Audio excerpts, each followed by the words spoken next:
Hey guys, this is Deeflash, and this week we're going to take a look at Multiband Dynamics and how we can use it to do some basic mastering on our tracks. So what we've got here is a track that I've worked on. It's called Crush You. It's actually available as a free download, so if you want to grab it after the video, you can check my YouTube channel for details on how to get that, or even the description of this video. I'll put a link on how to download it. So let's take a listen to the track.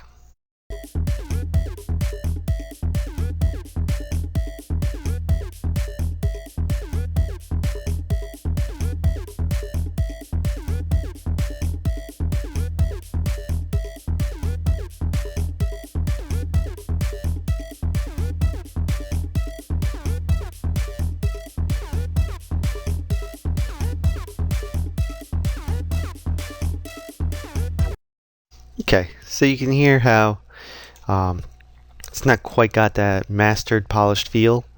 If you look at the waveform, you can see that a lot of the dynamics are still there. And if you were to play this against other tracks, it wouldn't quite match up as far as the volume and just the clarity and crispness of it. So what we can do is we can actually take multiband dynamics on it, put it right on that track. And what multiband dynamics does is it takes your different bands. You have 3 bands, your low, mid, and high, and you can apply different levels of compression and gain to those bands. So it works as both a compressor and an expander. But for this demonstration, we're going to just use the compression and what they call downward compression. So the first tab on Multiband Dynamics is your attack and release. And so to tweak that, we're going to just bring this down to about 10 milliseconds. And change the release to about 150, and I believe these we can leave at around here. Well, we'll bring the release down a little bit, and we'll leave this around 100.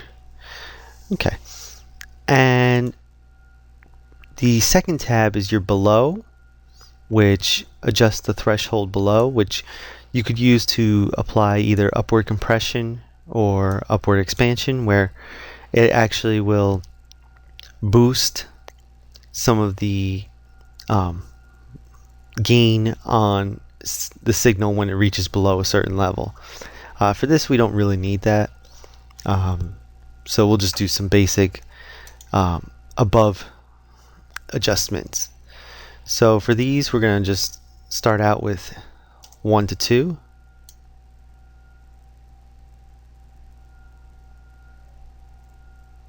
For our highs, our mids, and our lows. Alright, so now if we play our track, you'll see that we're starting to get some of our compression applied. And what that does is it's reducing the gain for anything above the threshold. And with that, that means that we can end up boosting our output to bring it up to a level where it sounds more like a final produced track. So what we can also add to this track is a limiter on the end, so that we don't go over and clip. So let's adjust first our lows. So we're going to solo that, and we're going to increase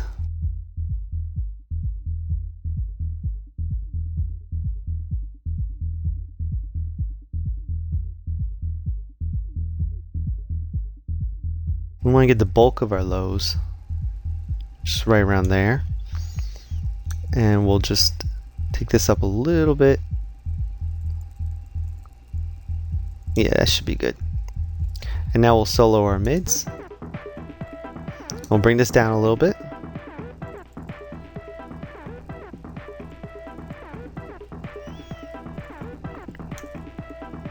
That should be just right. And we'll bring this down. Okay, so that should end up thickening up the dynamics. And now we can boost the output.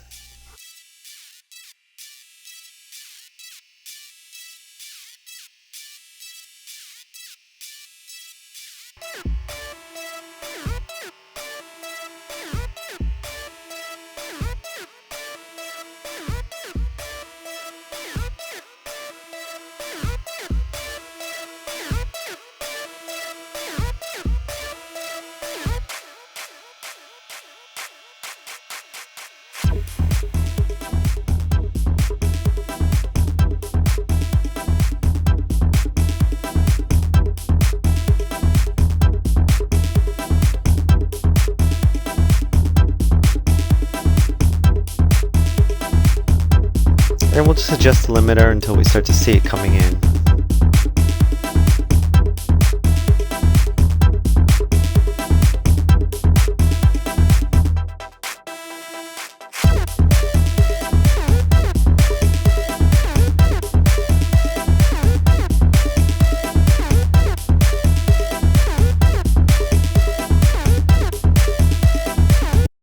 Now what we can also do is you could actually, rather than adjusting the output here, which is the overall output, you could actually just adjust each band. So if we bring this back in, say we want to boost the lows.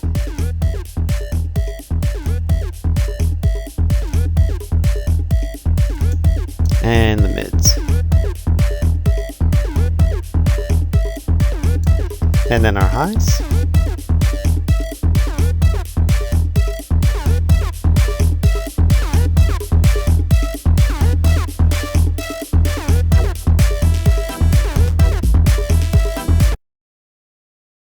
So that's generally how you get started with Multiband Dynamics.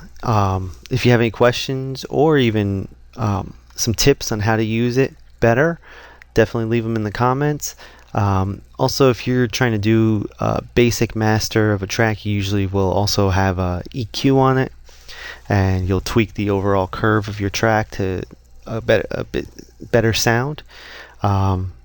So like I said, this is not really an in-depth mastering tutorial. This is really just focusing on multiband dynamics and how to get started.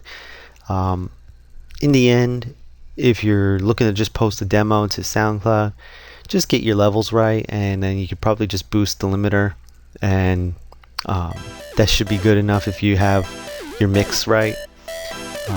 But if you have any questions, definitely leave them in the comments. Thanks for checking out the video. Make sure you subscribe so you can check out whatever we're working on next, and thanks again.